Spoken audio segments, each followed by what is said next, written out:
Des lingots d'or, une étrange Cadillac, des cadavres suspects,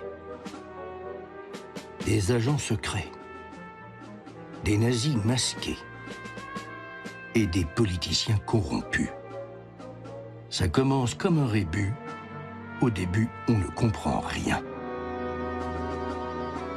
Il y a ce que l'on croit voir, il y a aussi ce que l'on ne voit pas parce qu'on ne le connaît pas.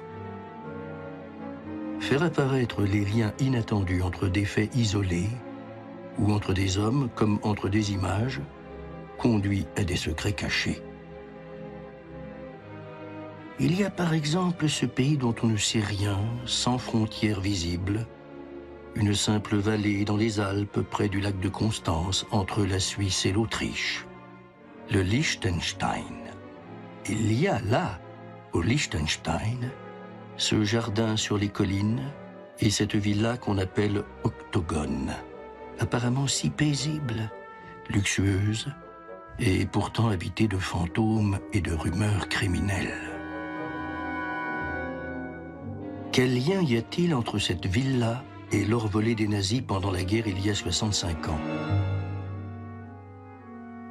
En ouvrant des archives américaines, allemandes et suisses récemment déclassifiées, en explorant les documents qui y étaient cachés, Fabrizio Calvi et Frank Garbeli ont remonté les fils d'une histoire qui se développe sur plusieurs décennies et qui nous ramène en fait 60 ans en arrière. Nous sommes en 1944. C'est la guerre dans Strasbourg occupée. À l'est, les soviétiques s'approchent de Berlin. Rome et Paris viennent d'être libérés. C'est l'été. Alors que le soir tombe, les voitures stationnées devant l'hôtel Maison Rouge sont plus nombreuses que d'habitude. Dans le lobby, pourtant, peu de monde, quelques clients, surtout des officiers.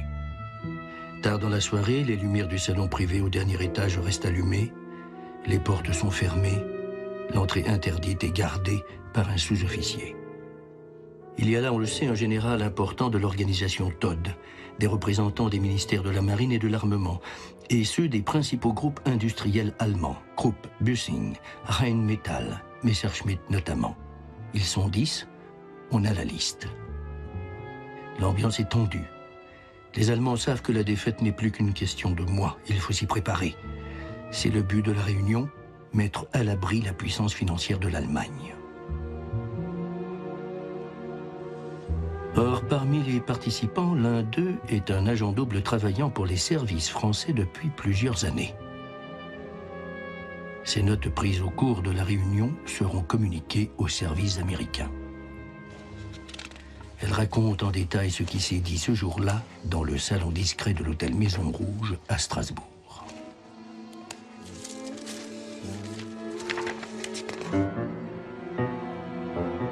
La guerre est perdue, donc ça c'est une citation de l'agent qui était présent. La guerre est perdue, mais elle continuera jusqu'à ce que l'Allemagne puisse obtenir la garantie de son unité. Les industriels doivent se préparer à financer le parti qui se transformera en organisation clandestine. Dès maintenant, le gouvernement est décidé à verser aux industriels des sommes considérables qui seront placées par leurs soins à l'étranger et joints aux capitaux déjà exportés, ils constitueront une réserve à la disposition du parti pour qu'après la débâcle puisse renaître un Reich puissant. Et le rédacteur de ce rapport précise, qui est un collaborateur des services américains, précise, comme nous le savons, ces directives furent exécutées. Et en effet, après cette réunion, une grosse partie du trésor de guerre pillé par les nazis sera cachée à l'étranger, en lingots et en devises, comme en obligations et en actions de centaines de sociétés. Presque rien sera jamais retrouvé.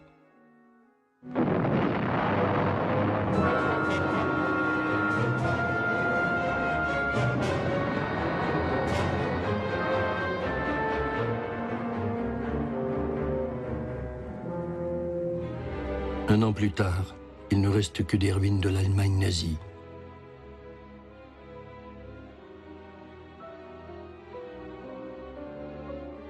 Les criminels sont morts ou en fuite.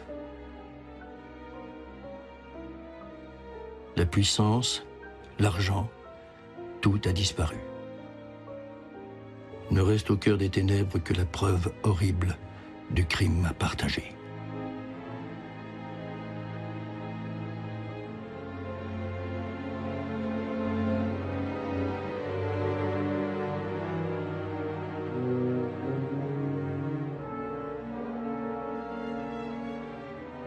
Allemagne, année 0.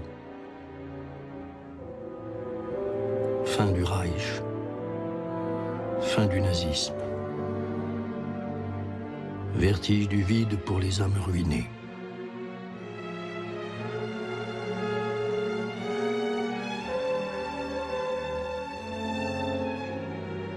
On arrête et on juge les criminels de guerre. Pour l'exemple. Mais les soviétiques sont là, à Berlin et dans une moitié de l'Allemagne, prêts à tout envahir. Il faut se dépêcher, s'organiser, faire de l'Allemagne un rempart contre les Rouges. Oublier de quels crimes sont coupables les nazis, puisqu'ils peuvent aider à sauver ce qui reste de l'Europe libre. C'est simple. Il suffit tout simplement de déplacer la lumière pour que l'ombre, elle aussi, se déplace. Il y avait dans l'administration américaine, juste après la fin de la guerre, deux camps. L'un qui ne voulait en aucun cas employer ces criminels de guerre, et un autre, dans les services secrets, qui disait qu'avec la guerre froide qui se profilait, on avait besoin de ces experts pour être informés sur l'Union soviétique. Finalement, les Américains se sont servis dans les dépouilles des nazis, autant qu'ils pouvaient, dans tous les domaines en fait. Les nazis se sont réfugiés à l'ouest, pas à l'est, ce qui fait que les Américains avaient les meilleures cartes en main. Les nazis, ceux qui avaient quelque chose à vendre, voulaient travailler pour les Américains, pas pour les Russes.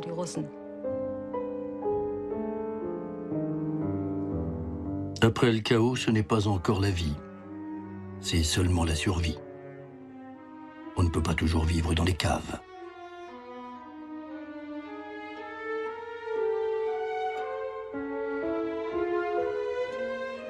Dans le désordre et les ruines, tout le monde cherche quelque chose ou quelqu'un. Côté soviétique et côté américain, il faut se fondre dans le décor, s'effacer, devenir un fantôme, éviter de se faire repérer, éviter surtout les trop nombreux contrôles.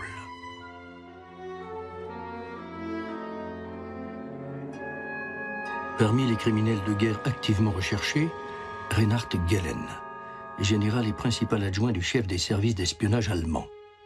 Il a organisé d'importants réseaux en Europe centrale et de l'Est, jusqu'en Union soviétique.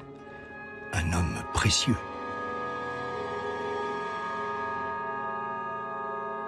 En fait, il s'est déjà préparé à l'issue fatale. 2 mois avant la défaite, Gehlen a donné l'ordre à ses agents de microfilmer tous les documents secrets en leur possession sur l'Union soviétique. C'est le prix de la liberté pour lui et ses hommes. Gehlen avait tout prévu. Il savait exactement quoi faire. Il voulait mettre sur pied une nouvelle alliance. Et donc, il a enterré tous les papiers dans des boîtes en métal. Et puis, il est parti se réfugier dans les Alpes autrichiennes, avec quelques copains à lui. Et il a attendu la fin de la guerre. Il n'avait plus qu'à attendre l'arrivée des Américains pour pouvoir leur vendre leurs secrets dans leurs boîtes en métal. Gehlen n'était sûrement pas un nazi convaincu. C'était un opportuniste qui avait fait carrière grâce aux nazis. Il a vu venir très vite la guerre froide et dès le printemps 1945, il s'est tourné vers les Américains.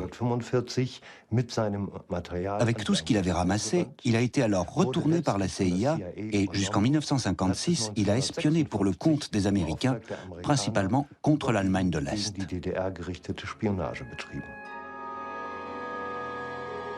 On le sait, l'habit fait l'homme. Chapeau mou et lunettes noires. Qui peut reconnaître l'ancien général nazi devenu maître espion au service de l'armée d'occupation? Il y a des gens bien qui font des choses mauvaises, et il y a des coupables qui peuvent être utiles. C'était son cas, voilà tout. À vous de juger. Rassemblant ses anciens agents dans une nouvelle organisation, Gehlen va aider les Américains à débusquer les communistes. C'est dans les Alpes, entre Autriche et Bavière, qu'il se cachait. Et c'est là que passent les filières d'évasion nazie. C'est là aussi que les Américains retrouvent, abandonnés par les fuyards aux abois, une partie du butin volé dans les musées et les collections de toute l'Europe.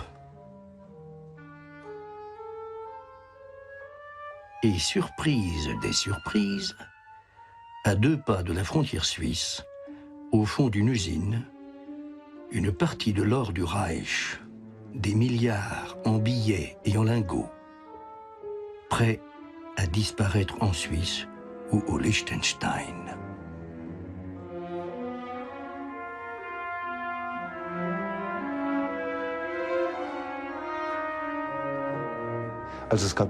On a toujours soupçonné les services de renseignement nazis, non sans raison, d'avoir planqué leurs devises en Suisse, d'avoir constitué des caches d'or. On sait aujourd'hui que celles-ci ont été vidées, en collaboration entre la CIA et l'organisation Gehlen, principalement au profit des Américains. On sait aussi qu'il y a des devises qui ont été détournées, qu'il y a beaucoup de gens, comme Schellenberg, qui ont tenté de mettre la main dessus. Mais à l'évidence, une grande partie de cet argent a atterri dans des réseaux nazis comme Odessa, et donc principalement en Espagne. Bonne ou mauvaise, toute chose change selon ce qu'on en attend. Alors, amis ou ennemis? Entre Américains et Soviétiques, c'est la chasse à tous ceux qui peuvent servir. Tous ceux qui cachent ou savent quelque chose.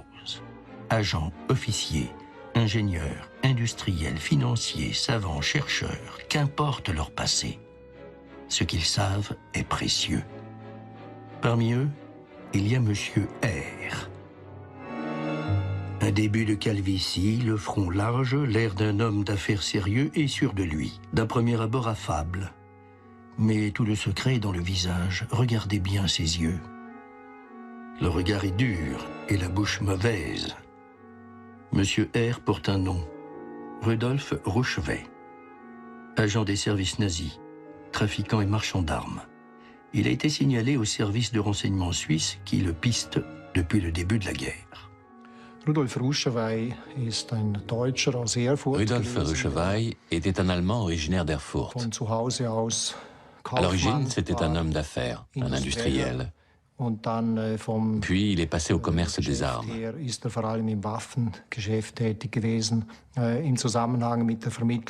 Il fournissait à la Wehrmacht des armes et des munitions provenant de l'usine de machines-outils Oerlikon-Bürle.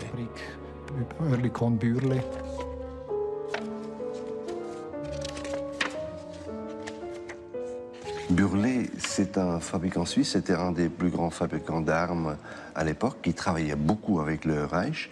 Et ce qui est spécialement intéressant, c'est que toutes les armes que Bürle livrait au Reich passaient par la main de Rouchevet. C'est lui qui jouait le rôle de l'intermédiaire et il touchait beaucoup d'argent par Bürle. Depuis 1920, et malgré le traité de paix, qui après la Première Guerre mondiale interdisait à l'Allemagne de se réarmer, les usines d'armement suisses ont activement contribué à son réarmement occulte. La plus importante est Bürle. Rudolf Rouchevet sait de quelles armes les Allemands ont besoin et oriente efficacement les commandes. Cartouche ou rouge à lèvres? Où est la différence? Sinon le prix. Ah, car pour le prix, Rouchevet sait bien qu'il vaut mieux vendre des balles que du rouge baiser. Pendant les 4 ans de guerre de 1940 à 1944, Bürle livrera aux nazis armes et munitions pour un montant de 400 millions de francs suisses. Au début, les Allemands n'avaient pas forcément nécessité des produits que voulait leur vendre Rouchevet. Et Rouchevet va se montrer très convaincant, passant par-dessus différents obstacles en Allemagne, pour réussir à vendre ce que Bürle voulait vendre. Donc je dirais Bürle est extrêmement redevable à Rouchevet, d'autant plus que cette vente à l'Allemagne en 1940 s'accordait avec les objectifs de la politique étrangère suisse, la Confédération, qui voulait rééquilibrer un petit peu les ventes du côté de l'Axe, parce que jusque-là, on avait surtout vendu du matériel de guerre aux Alliés. selon ces documents-là, en 3 ou 4 ans, il a touché 10 millions de francs suisses comme commission, comme intermédiaire. Ça veut dire à peu près 1 milliard. Et cet argent, il a placé en Suisse et plus tard à Liechtenstein. Pendant la guerre, ses nombreux trafics le conduisaient sans cesse de Paris à Bruxelles et Amsterdam, où il a des bureaux, en Suisse et au Liechtenstein. Malade, il se déplace dans une confortable Cadillac, toujours accompagné d'une infirmière. Ils disent quoi, là? Mais justement, ils disent qu'en décembre 1940, Rouchevet est arrivé en Suisse en compagnie de M. Hans Steupen, qui était le responsable pour gérer les finances, pour soutenir et financer les agents allemands à l'étranger. De l'Abwehr.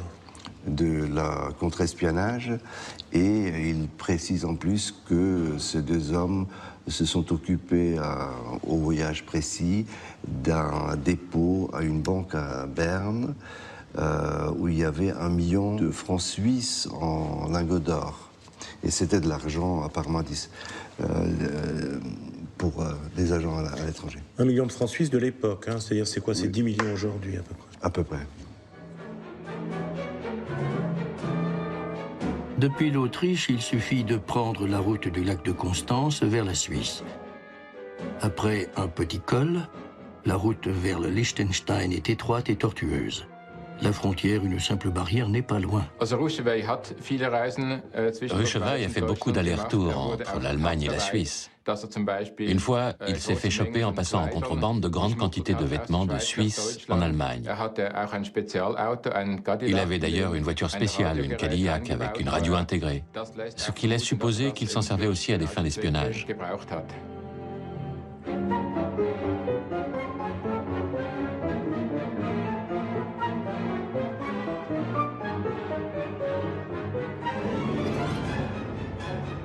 Le 6 janvier 1944, il se présente à la frontière à Schanwald avec ce document-là. Et ça prouve qu'il voyageait comme diplomate de Liechtenstein et il avait un titre que le gouvernement de Liechtenstein lui avait accordé. Il était Handelskanzler, ça veut dire à peu près consul, et c'est précisé, il avait un passeport diplomatique numéro 154.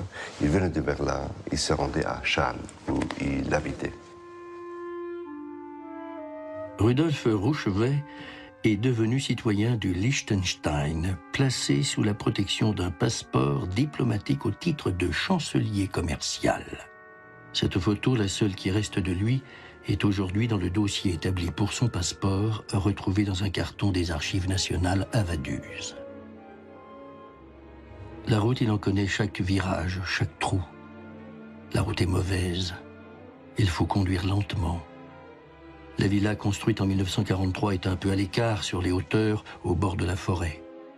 Les rumeurs disaient qu'elle était gardée par des SS, mitrailleuses et miradors, dont il ne reste aucune trace. Mystérieuse, en tout cas. Un lieu paisible où rien ne rappelait le chaos de la guerre. Les rumeurs parlaient aussi des lingots d'or cachés dans les caves. On a aussi trouvé là une dizaine d'uniformes de différentes armées et quelques 6 passeports au nom de Rouchevaille. Les uniformes étaient taillés à ses mensurations. Il est donc tout à fait imaginable qu'il ait aussi fait de l'espionnage. D'ailleurs, d'autres sources confirment qu'on l'a suspecté d'avoir été un espion. On a vraiment un personnage qui se faufile comme ça dans les événements, avec un argument de poids, qui est son assise économique, son assise financière, ses moyens, et puis ses contacts et le fait qu'il sait intéresser les bonnes personnes au bon moment. Il joue également par du chantage. Quand il arrive quand il est au Liechtenstein, il va notamment tenter d'amadouer les Américains en leur disant « j'ai des secrets à vous donner sur la Suisse et sur les contacts que j'ai pu avoir avec la Suisse pendant la guerre ». Quel secret reste ici caché? Et pourquoi ce surnom de villa octogone dont elle n'a en rien la forme? Quel rapport entre cette villa, Adenauer et Pierre Laval, chef du gouvernement français à Vichy, pendant la guerre? On dit le président Laval. Avocat, riche propriétaire, ancien socialiste, il a fait fortune dans la presse, l'imprimerie, la radio et l'industrie chimique avant de se mettre au service du maréchal Pétain pour faire le bonheur des Français malgré eux. Anti-bolchevique convaincu, il veut collaborer à la victoire de l'Allemagne. Il a les pleins pouvoirs, signe seul lois et décrets, crée une milice pour l'arrestation des Juifs et oblige tous les jeunes entre 17 et 20 ans au travail forcé en Allemagne. Ce qui ne l'empêche pas de continuer à s'enrichir par les affaires engagées dès avant la guerre avec les industriels nazis. Le comte de Chambrun, son gendre, est chargé de placer l'argent. Jeu trouble de la voracité des intérêts sans scrupules. Pétain manipulé par Laval, lui-même manipulé, ou tout au moins surveillé, par l'agent aventurier trafiquant et marchand d'armes Rouchevet. À la fin de la guerre, les Américains soupçonnent Laval d'avoir été en relation étroite d'affaires avec Rouchevet et avec le comte de Chambrun, donc d'avoir été assez proche pendant l'occupation et d'avoir ensuite, il semblerait, d'après les Américains, que Rouchevet aurait reçu de Laval 1 million de francs suisses or et qu'il les aurait donc conservés au Liechtenstein. Et c'est ce que Laval lui-même a déclaré quand il a tenté de passer au Liechtenstein. Il a affirmé ça aux autorités liechtensteinoises. Ce document précise que l'admiral Canaris du contre-espionnage avait mandaté Rouchevet de corrompre Laval. Et ce qui est intéressant, même c'était déjà avant la guerre. Donc il était en contact, il connaissait Laval depuis ce temps déjà. Après, on a constaté que Rouchevet gérait en partie de l'argent et de la fortune de Laval. Les Suisses disent qu'au moins une partie de cette fortune, Rouchevet aurait amené en Suisse ou en Liechtenstein. Surprenant. Rouchevet, receleur de Pierre Laval. Et pourtant la preuve existe. Une photo prise en avril 1945 à la frontière de Liechtenstein. Pierre Laval en fuite depuis 9 mois et réfugié avec Pétain et tout le gouvernement à 100 km de là.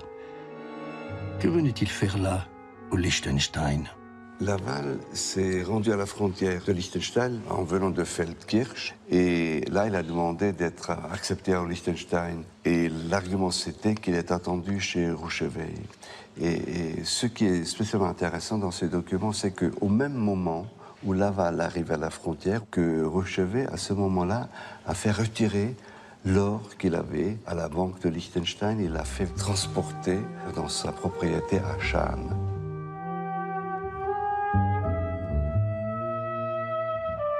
Pierre Laval ne récupérera jamais ses lingots.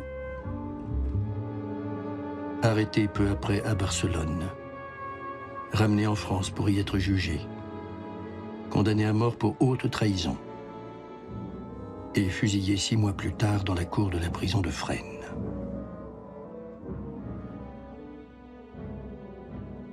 Les fantômes reviendront longtemps, mais il faut continuer à vivre.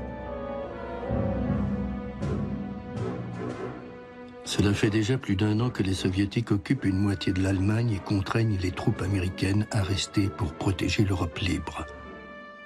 Il est temps de faire entrer les boys au pays. Alors en Amérique, certains pensent, sans oser le dire ouvertement, qu'il faut vite réarmer l'Allemagne pour faire face aux 180 divisions communistes. Rudolf Rouchevet, toujours à l'affût, va se rendre utile. À partir du mois d'août 1946, les Américains vont développer une sorte de projet visant à créer en Allemagne, avec l'aide de Rouchevet, à réunir des scientifiques, des ingénieurs, des techniciens dans le domaine de l'armement et dans le domaine de la fabrication de nouvelles armes. On peut déceler dans cet acte-là tout de même la volonté des Américains peu ou prou, de s'orienter sur la voie du réarmement clandestin, en tout cas de l'Allemagne.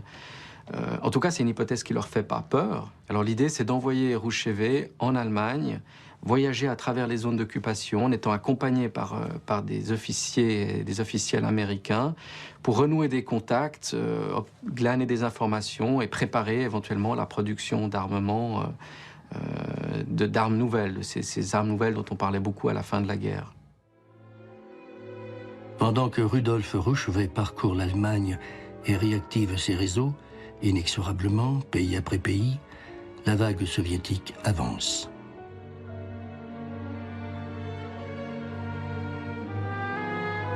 Lorsqu'à Berlin, le 23 juin 1948, les soviétiques ferment sans prévenir toutes les voies d'accès et coupent l'eau et l'électricité, on comprend tout de suite où ils veulent en venir.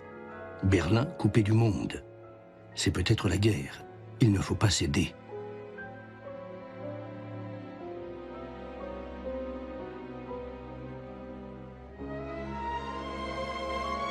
Pour ravitailler la population prise au piège, les Américains installent en 24 heures un pont aérien. Des avions cargo toutes les 2 minutes, jour et nuit, sans interruption. L'épreuve de force va durer 1 an. Pendant ce temps, Rudolf Rouchevet rejoint ses mystérieux amis américains en Californie. Les archives ne disent pas qui ils sont. De 1948 à 1950, Rouchevet habitait aux États-Unis, selon ses documents, à Santa Barbara, en Californie.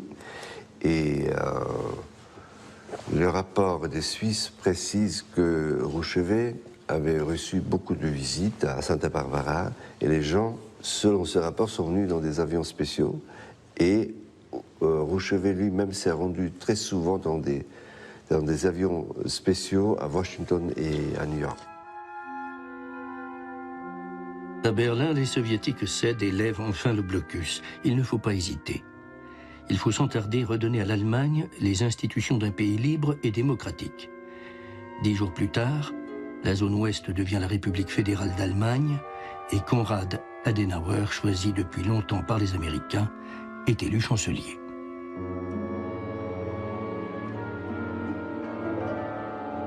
La constitution du nouvel État allemand lui interdit d'avoir une armée. C'est donc dans les têtes que ça se passe, dans la conscience des électeurs. Il faut y faire barrage aux idéologies de gauche, soutenir la démocratie chrétienne, le parti du chancelier Adenauer, la CDU.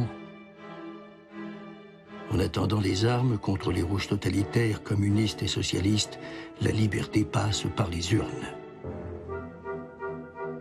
Wir stehen nicht allein in der Welt. Das Recht steht auf unserer Seite. Und auf unserer Seite stehen die Völker der Welt, die die Freiheit lieben.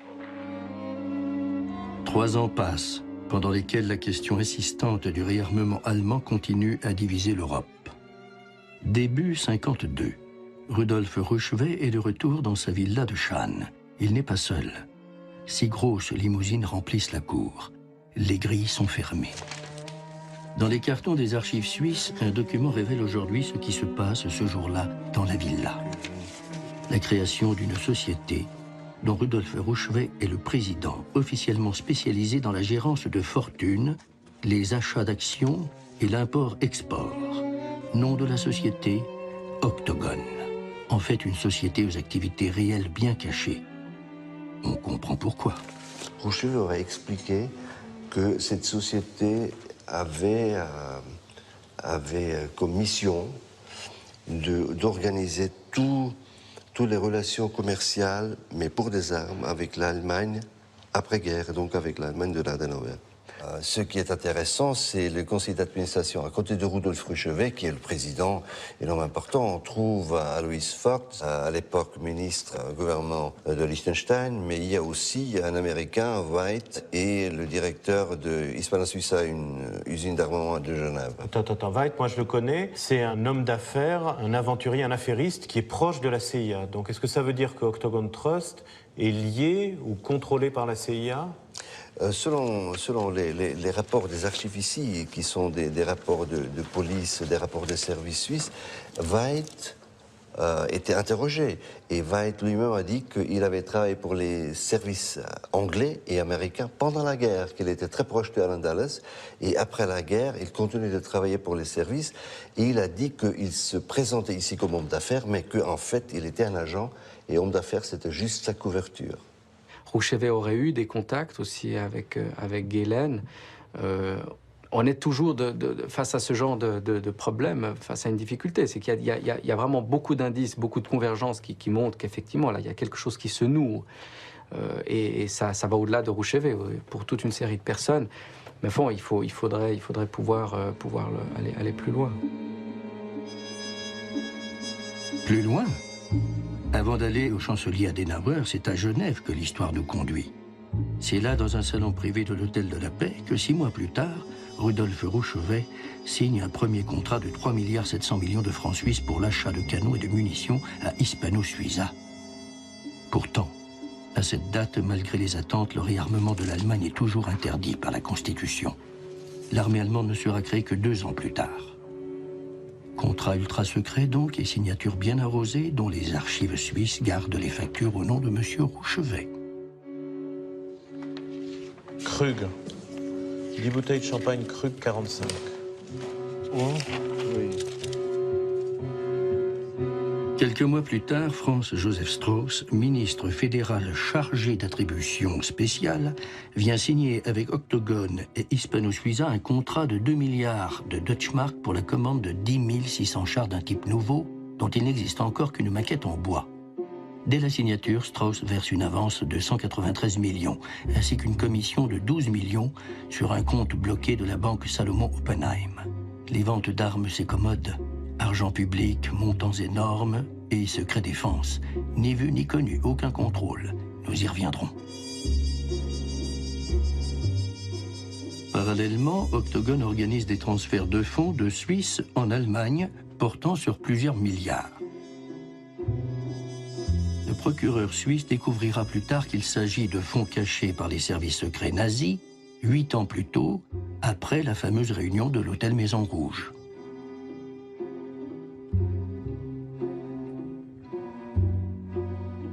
Assez rapidement, l'affaire vient aux oreilles du directeur d'un palace de Lucerne. Lui-même honorable correspondant des services secrets suisses. Il organise des fuites dans la presse. L'ambassadeur allemand à Berne s'inquiète et cherche à prévenir son gouvernement. En vain. Plus encore, la justice suisse enregistre les révélations faites par Werner Plappert, un important politicien allemand, l'un des leaders de la CDU, mis au courant par des fuites. Plappert cherche ensuite, lui aussi en vain, à alerter le chancelier Adenauer.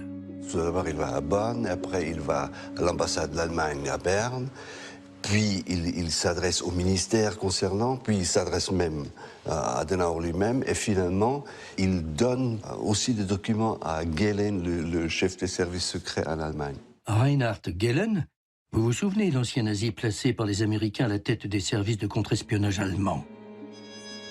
Gehlen donc enregistre le dossier remis par Plappert et le classe sans suite, parce qu'en fait, c'est son rôle.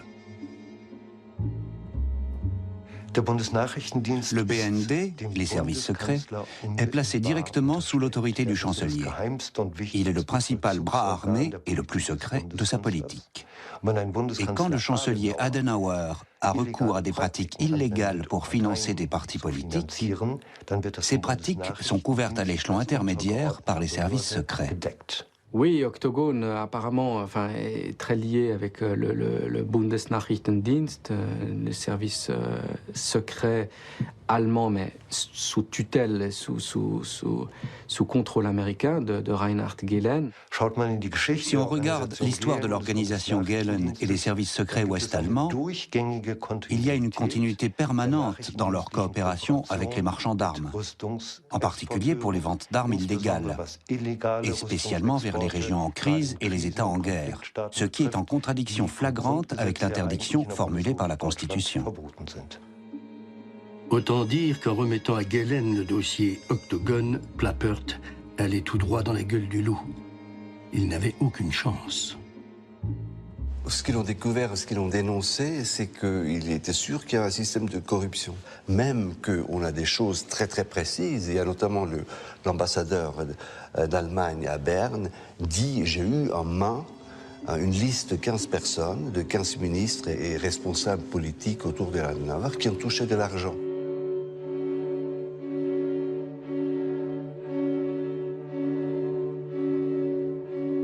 La base du système est assez simple. On commande des armes, notamment des blindés, qui en fait ne seront jamais livrés. Et cet argent retourne en Allemagne, dans une banque, la banque Oppenheim de Pferdmenges. Et ce Pferdmenges qui gère cet argent à la banque est en même temps un des dirigeants de la SV, de la Staatsbürgerliche Vereinigung, qui s'occupe de financer et d'organiser les campagnes politiques. C'est en effet Pferdmenges, banquier adroit et parfaitement informé des fonds cachés en Suisse et au Liechtenstein après la guerre, et lui aussi spécialisé dans l'organisation de réseaux financiers, qui développe le système occulte mis en place par Rouchevet.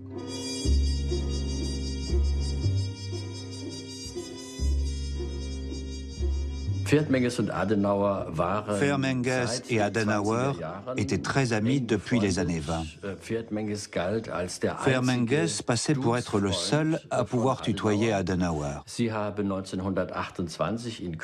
Ils ont créé ensemble le Rotary Club de Cologne en 1928 et sont restés en contact étroit durant toute la période nazie.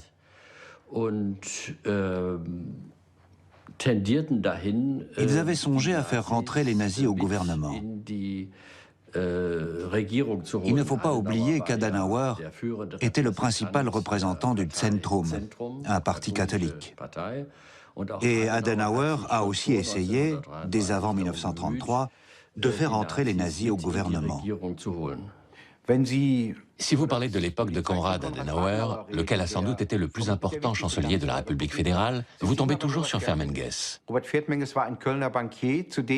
Pferdmenges était un banquier de Cologne en qui il avait toute confiance, qui organisait pour lui toutes les choses importantes d'ordre financier, toutes les grosses affaires. Pferdmenges a aussi été, en 1954, l'un des fondateurs de l'Union civique. C'était la personnalité dominante de la banque Oppenheim. Cette banque s'est d'ailleurs appelée, entre 1948 et 1953, Banque Pferdmenges.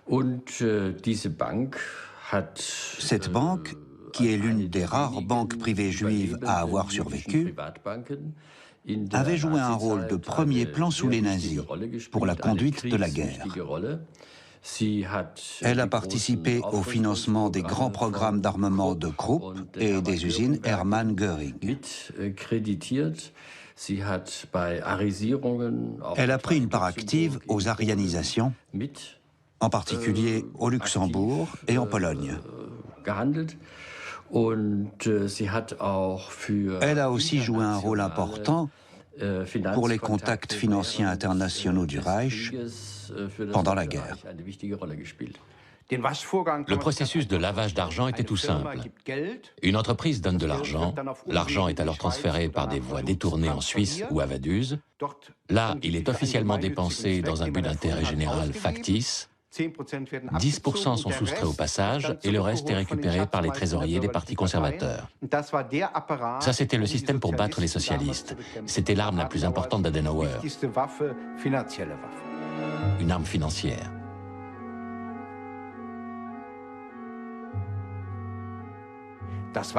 C'était top secret et illégal. Et les protagonistes le savaient. C'est bien pour ça qu'ils allaient au Liechtenstein. Toujours est-il que le système de financement illégal des partis s'est fondé sur des structures qui avaient déjà été conçues du temps des nazis, avec la même combinaison classique de comptes numérotés en Suisse et de fondations au Liechtenstein. Tous ces visiotests, Interdroit, ASP, et autres fondations et organismes de collecte de dons avaient été créés par le FDP, le Parti libéral. Et ils avaient toujours cette structure, avec correspondants au Liechtenstein, fondations, références bancaires et comptes numérotés en Suisse. C'était une construction très répandue dans l'après-guerre. Un vaste système construit par des nazis et en partie alimenté par leurs trésors cachés pour financer les partis politiques nécessaires à la vie démocratique. L'Allemagne divisée est en proie à la corruption pour cause de guerre froide, sous pression constante.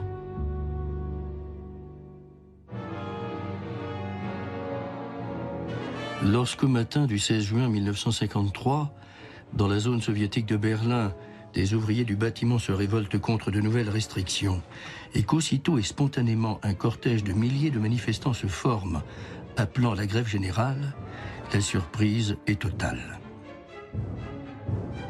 La révolte gagne l'ensemble de l'Allemagne socialiste et plus de 150 villes.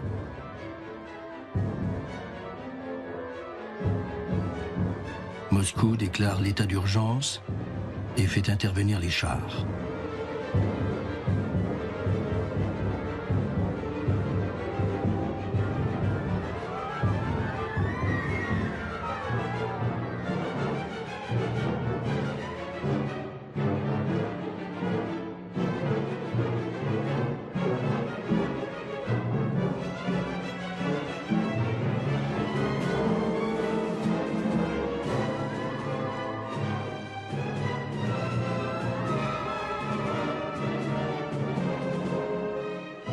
Il y aura officiellement 16 morts et des centaines de blessés.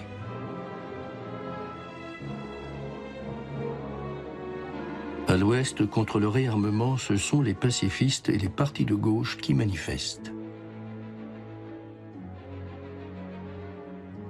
Faut-il des armes pour rester libre? Mich beanspruchen zu können, dass ich, so wie nur irgendeiner hier im Hause, ein Gegner des Krieges bin. Aber, meine Damen und Herren, man muss doch die Welt realistisch sehen. Es ist die Schicksalsfrage Deutschlands. Wir stehen vor der Wahl zwischen Sklaverei und Freiheit. Wir wählen die Freiheit. Plus que jamais, l'urgence est au réarmement. Reinhard Gehlen est confirmé à la tête des services d'espionnage. Qu'importe leur passé, même nazis s'ils sont les meilleurs, il faut serrer les rangs. Paul Diekopf, lui aussi recruté après la guerre parmi les anciens officiers SS, nommé 10 ans plus tard à la tête du service des affaires criminelles et d'Interpol. Un homme d'expérience, un spécialiste qui connaît son sujet.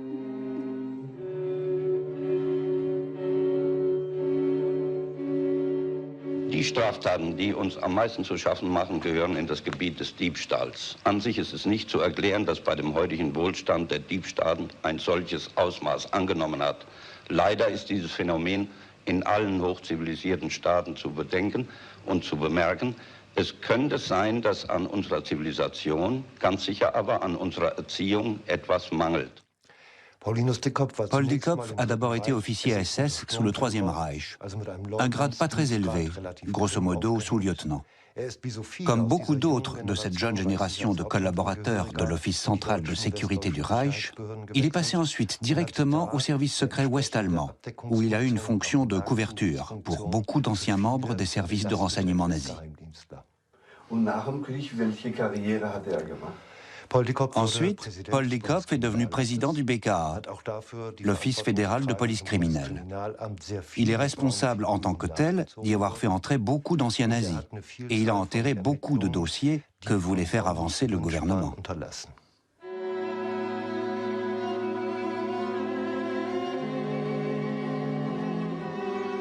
Autre dignitaire nazi, Heinz Globke, l'un des auteurs des lois raciales de Nuremberg. Le voici.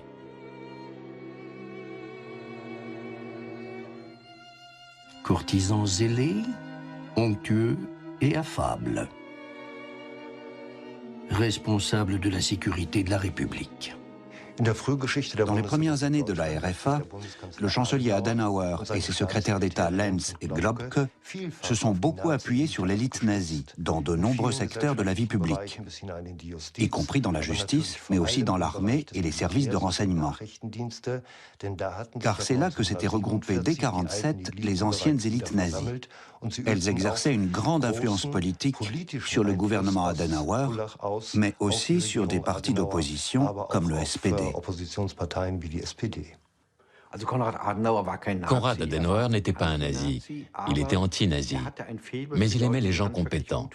Et c'était malheureusement le cas d'un certain nombre de nazis. Le plus connu est Globke, l'un des auteurs des lois raciales de Nuremberg. Adenauer n'a pas seulement toléré ces gens-là auprès de lui, mais les a aussi promus à de hautes fonctions. Globke était le bras droit d'Adenauer. Globke était aussi le gestionnaire. Il faut savoir qu'Adenauer avait un coffre-fort dans la chancellerie. Un coffre-fort d'où il retirait de l'argent pour le donner à des gens de son parti qu'il voulait soutenir. Adenauer utilisait l'argent comme une arme, surtout à travers l'Union civique. Il a aussi financé au début le FPD. En 1956, dans le Land de Rhénanie du Nord, quand le FPD a quitté l'alliance avec la CDU pour rejoindre le SPD, Adenauer lui a coupé les vivres, définitivement.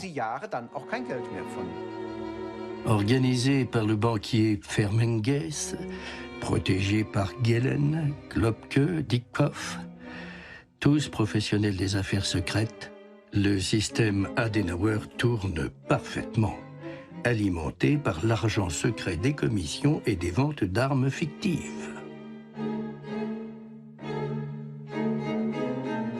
Gestes discrets des allégeances, signes de connivence, les réseaux du pouvoir.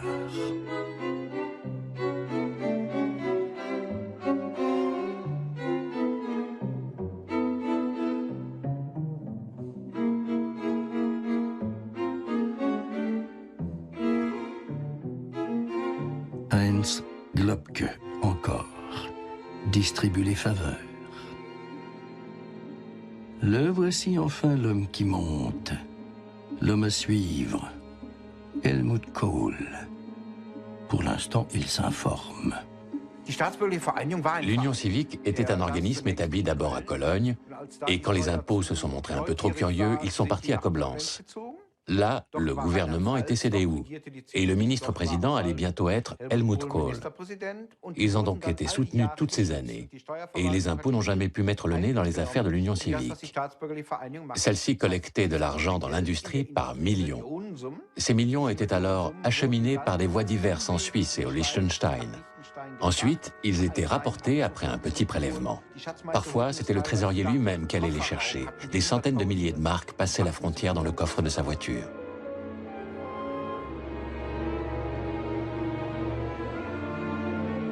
Après Berlin, c'est Budapest qui se révolte contre le joug soviétique.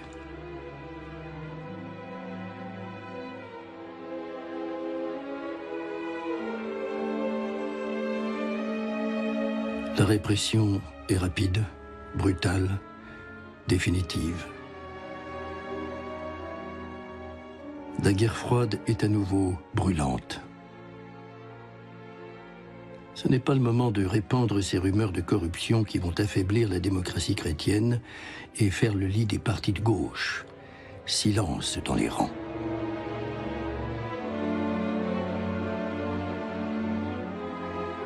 « 1961. C'est un mur qui, cette fois, inquiète le monde libre. À Berlin, sans avertissement, brutalement, les Soviétiques enferment la partie occidentale de la ville derrière un mur élevé dans la plus grande hâte. La surprise est totale. Et la guerre à nouveau menace. Plus que jamais, Berlin et l'Allemagne sont la clé de l'Europe. Il faut accélérer l'armement de l'Allemagne. Une fois de plus, face au danger totalitaire, élections libres et partis pluralistes. Pour les Américains, c'est la démocratie qui est en jeu, c'est-à-dire, pour résumer, la CDU du chancelier Adenauer. Germany is the key to Europe. If all Germany, its people, their industry, the ground on which they stand, were to fall under Soviet control, all of Europe would sooner or later be dragged into the Soviet bloc. Now, in a free election, the 50 million people of West Germany have reaffirmed their solidarity as a democratic state and as a partner in the North Atlantic Alliance. Chancellor Adenauer, you have just won the largest majority in the history of German democracy, a triumph for your policy and for you personally. But your country is still divided. The Soviet Empire is on your eastern boundary and the Cold War is an everyday matter. The problems that lie ahead are, if anything, greater than the ones already overcome. We would like now, briefly, to examine how things stand.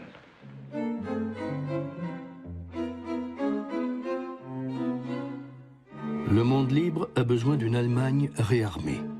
L'Allemagne, elle, a besoin d'armes. Mais les premiers chars du fameux contrat Octogone sont défaillants et tombent en panne. Système de tir défectueux alors qu'on en a tant besoin. Le scandale éclate. Met en cause le chancelier, son ministre de la Défense, plusieurs membres du gouvernement. L'affaire des chars est une affaire d'État. En 1962, le scandale éclate en Allemagne parce qu'une première partie des blindés des chars est livrée, mais ils ne fonctionnent pas. On se rend compte qu'on ne peut même pas les utiliser pour les exercices de l'armée et ils sont obligés de commander ailleurs. Et on commence à se poser des questions, mais pourquoi? Qu'est-ce qui s'est passé? Pourquoi ces chars ne marchent pas? Pourquoi personne n'a contrôlé? Et en ce moment-là, on a déclenché une commission d'enquête parlementaire en Allemagne qui devrait vérifier pourquoi on a commandé des chars qui ne valent pas un clou, qu'on ne peut pas utiliser, que le système de tir ne fonctionne pas, etc. Die Tatsache, dass hier ganz wesentliche Leute von einem Schaden gesprochen haben, die Tatsache, dass dieser Schützenpanzer eben doch eine Alternative hatte, die man eben nicht verfolgt hat, und dass Ihre Gutachter alle interessengebunden gewesen sind, die Sie hier zitiert haben, das geht doch aus den Akten eindeutig hervor und dass deswegen Ihr Wert von Anfang an relativiert gewesen ist, nicht wahr? Sie müssen doch die Aussagen auch werten nach der Interessenlage der Einzelnen und nicht nur nach dem Dienstrang, den Sie im Augenblick auf den Achselstücken tragen. Das war es doch gewesen, dass Sie hier versucht haben, dem deutschen Volk und der Welt weiszumachen, Sie könnten dank deutschem Genie in 3 Jahren 500.000 Mann Armee aus der Erde stampfen. Das ist schon bei Schillers Jungfrau von Orleans daneben gegangen, das ist erst recht hier daneben gegangen. Nicht wahr? Le député Morsch est désigné par le Parlement pour diriger une commission d'enquête. Celui qui avait le premier alerté le gouvernement, Werner Plappert, est aussi le premier interrogé. Très longuement, Sepp Ebelseder, journaliste du Stern, le rencontre plusieurs fois. Je le vois encore devant moi. J'ai dû le rencontrer au moins 10 ou 15 fois, peut-être même 20 fois.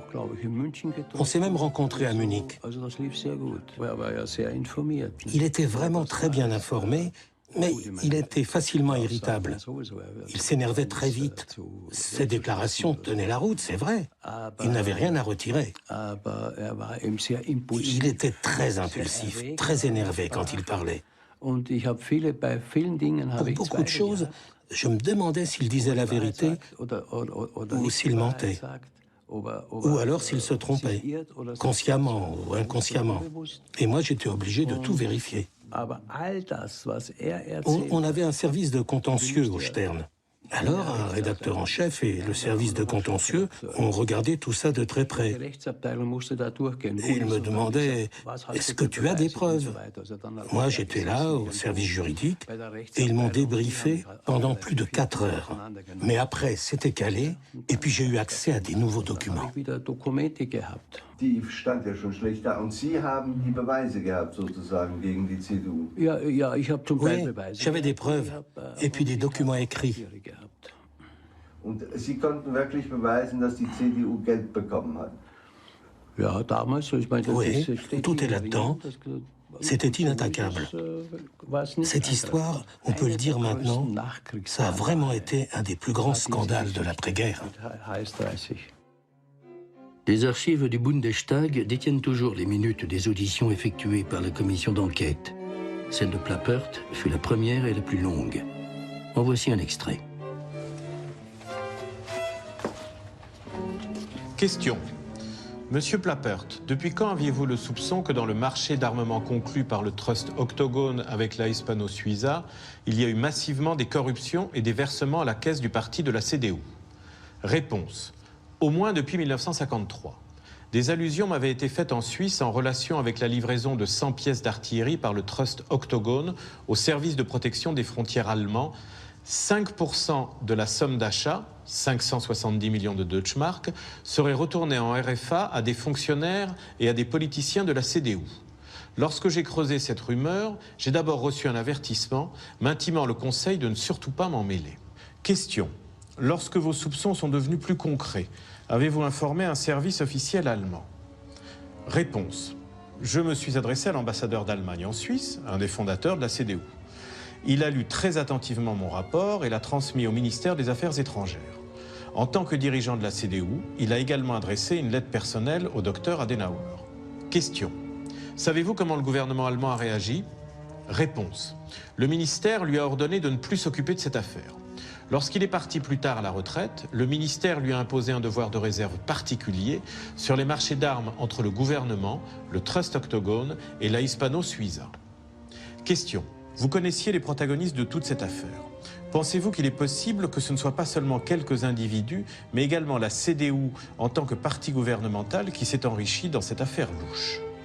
Réponse. Je pense que du côté allemand, le marché des chars n'a été conclu que dans le but de financer illégalement le parti. Ce qui a ensuite été livré était secondaire. Il s'agissait tout d'abord d'utiliser les provisions d'un marché portant sur le plus grand montant possible pour remplir le fonds électoral de la CDU et évidemment aussi les poches de tous les participants.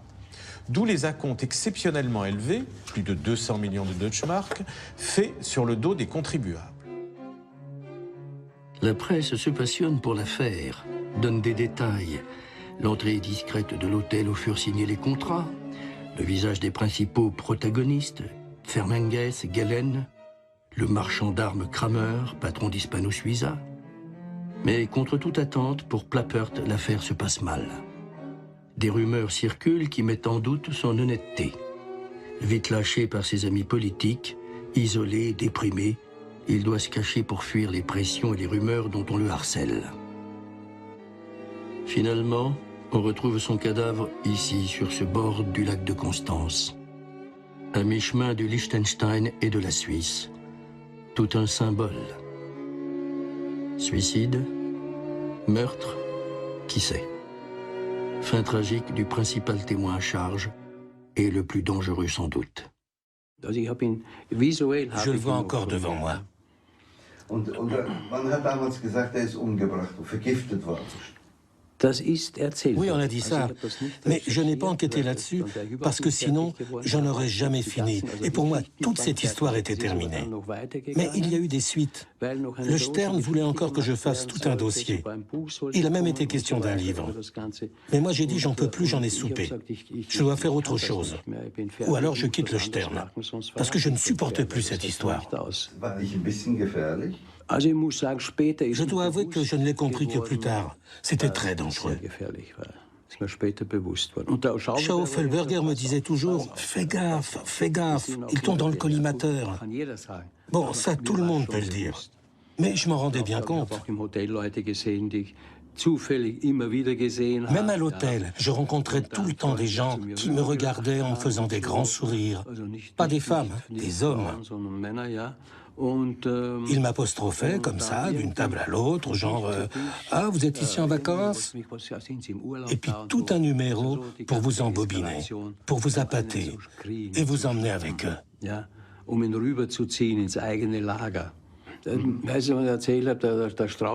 Strauss était souvent en contact avec mon chef, Henri Nannen, le rédacteur en chef du Stern. Et il y a une époque où chaque fois qu'ils se rencontraient, même par hasard, il lui disait « Comment se porte votre petit détective, votre Sherlock Holmes, le fouille-merde ?» Ça, il le répétait tout le temps. D'habitude, il me tutoyait. Mais là, quand il me rencontrait, il me voyait toujours. « Alors vous, Sepp Ebelseder ?» Et puis il rigolait. Puis à nouveau, il me tutoyait. Tout un jeu avec moi. Ça a duré longtemps. Je recevais aussi des avertissements, même à l'intérieur de la rédaction. Au Spiegel aussi. On m'a averti que quelque chose se tramait contre moi. Vite oubliée, la mort de Plappert ne sera jamais élucidée. Les eaux du lac de Constance gardent leur secret. Ainsi passent les vents mauvais. Au suivant. Le suivant, c'est Otto Lenz, Ici à gauche avec des lunettes, député de la CDU, ancien ministre et porte-parole du gouvernement. Son nom figurait sur la fameuse liste des 15 ministres corrompus. Convoqué par la commission, il disparaît et meurt brusquement, quelques jours plus tard, dans l'île d'Ischia, près de Naples. Les circonstances de sa mort sont assez étranges pour y attirer un auteur indépendant, Bernd Engelmann, accompagné de sa femme. Comme ce personnage avait toujours été jusque-là en excellente santé et qu'il était censé être décédé en 1 semaine de la malaria, même à ce moment-là, il me semble que ça n'était plus très courant. Donc, ça soulevait beaucoup de questions. Alors nous y sommes allés et nous avons essayé de parler avec le médecin que nous avons fini par trouver. Et puis nous sommes allés à l'hôpital et moi j'ai fait les photos. L'hôpital où cet ancien secrétaire d'État, qui était tout de même quelqu'un de fortuné, on l'avait amené avec un bateau à moteur très lent, alors qu'il était en danger de mort. C'était un hôpital pour les pauvres. C'était terrifiant, misérable. Et c'est quand même bizarre d'emmener un diplomate dans un endroit pareil, parce qu'ils ont dû voir son passeport quand ils l'ont transporté à l'hôpital. Tout ça était très étrange. Et puis, nous nous sommes rendus aussi dans cette petite pension. On aurait bien voulu parler à quelqu'un, mais il ne voulait pas. À Ischia, le couple Engelmann photographie le décor des derniers jours d'Otto Lenz. Le port, la barque qui a transporté le malade, les rues autour de l'hôpital, l'invraisemblable pension où logeait l'ancien ministre, une misérable petite pancarte comme enseigne, Villa Maddalena, une courette et quelques chambres sans confort. Que venait faire ici ce politicien fortuné? Se cacher pour échapper à qui ou à quoi? Qui a mis ce cadavre dans le placard de la CDU?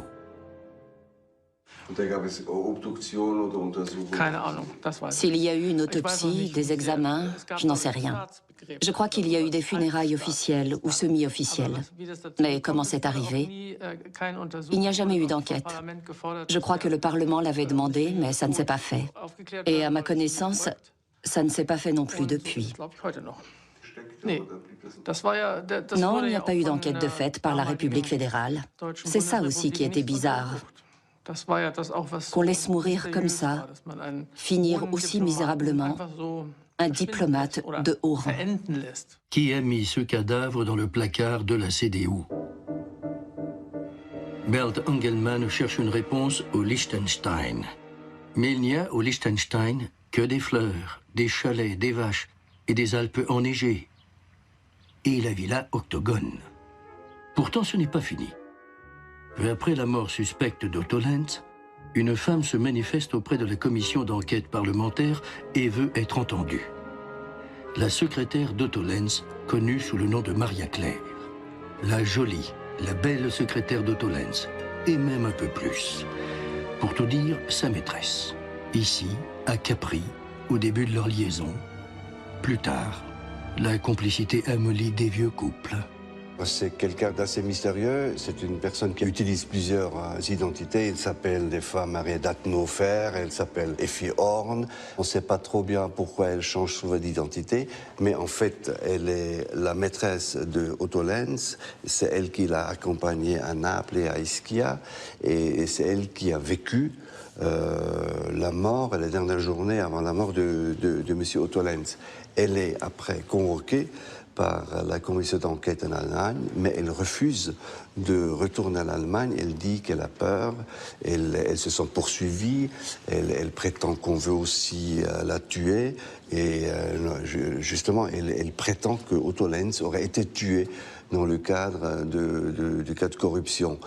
Et comme elle ne rentre pas en Allemagne, il y avait un membre de la commission d'enquête qui est sorti d'Allemagne et qui est allé chez Maria Claire, qui vivait à cette époque-là en Autriche, et il a entendu.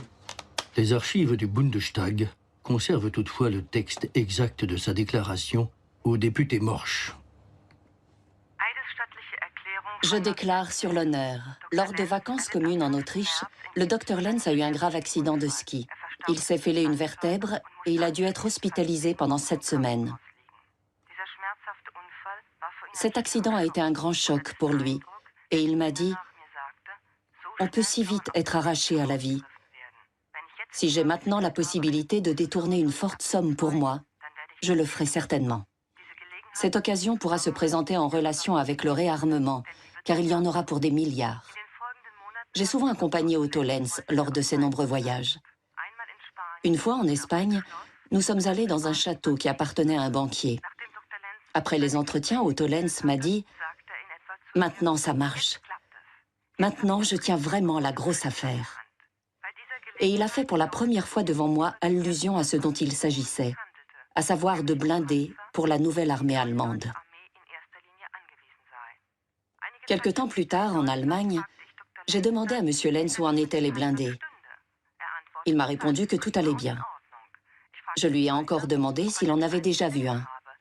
Il a répondu en riant « Non, je n'en ai pas encore vu un seul, sauf celui qui était en bois. » Quelque temps plus tard, M. Lenz a eu dans son bureau un entretien avec un inconnu. Lorsque M. Lenz est ressorti, il tenait 2 chèques. Il m'a dit « C'est la grosse affaire. Ce chèque-là est pour la CDU et celui-ci est pour moi. » Quelques jours plus tard, il m'a offert une broche avec des brillants et des saphirs, d'une valeur d'environ 10 000 marks. Et il m'a dit qu'il m'achèterait aussi une maison. À cette époque, M. Lenz était à la fois député de la CDU et porte-parole du gouvernement fédéral. Signé Maria Claire. Peu après, Maria Claire meurt, elle aussi, dans des conditions une nouvelle fois mystérieuses. 3 morts, 3 suicides ou 3 meurtres, on ne saura jamais. Des témoins disparus, d'autres menacés, des convocations sans réponse. La commission d'enquête devient elle-même l'objet de scandales et s'achève 4 ans plus tard dans la confusion, sans conclusion et sans véritable résultat. Les projecteurs s'éteignent. Les affaires de l'ombre peuvent reprendre, le système fonctionner à nouveau pour assurer le triomphe tranquille de la CDU. Les belles années de la démocratie. Si la vérité éclatait, la CDU pouvait mettre la clé sous la porte. Ceux qui font un truc pareil, normalement, on les vire. La CDU se serait trouvée face à un énorme scandale. Et aux élections suivantes, alors qu'à l'époque, ils gagnaient toutes les élections, là, ils auraient pu se brosser. De plus en plus de monde savait qui avait touché. Il y a d'abord celui qui a pris l'argent. Lui, il sait lequel de ses copains a aussi palpé au niveau du gouvernement ou chez les militaires. Et ainsi de suite. Il ne faut pas oublier que c'était l'époque de la reconstruction. Vous ne pouvez pas savoir la quantité de pognon qui arrivait d'Amérique pour équiper l'armée et fournir tout le matériel nécessaire. Ce système de financement illégal des partis a existé depuis les années 50 jusque vers 79, 80 et à plus petite échelle encore en 81. Et là, la justice a tout déballé. On a eu en Allemagne environ 1800 procédures. Toute l'élite de l'industrie allemande a été inquiétée. Et ensuite, l'argent qui restait a été réparti, je ne sais pas comment. Tout semblait terminé. Helmut Kohl a mis fin à ce système. Ensuite, avec ses financiers, il a remis en place un autre système qui conduit à nouveau au Liechtenstein et en Suisse. Si par hasard vous passiez, sait-on jamais, par le Liechtenstein, vous pourrez toujours visiter la villa Octogone, aujourd'hui propriété publique, entretenue et soignée pour des réunions et séminaires. Et si vous avez encore le temps, si la promenade vous conduit jusqu'au cimetière, sachez qu'à gauche de l'entrée, le long du mur, la tombe est là, toujours bien entretenue et fleurie par des mains fidèles et reconnaissantes. Qui paie pour la mémoire de Rouchevet ?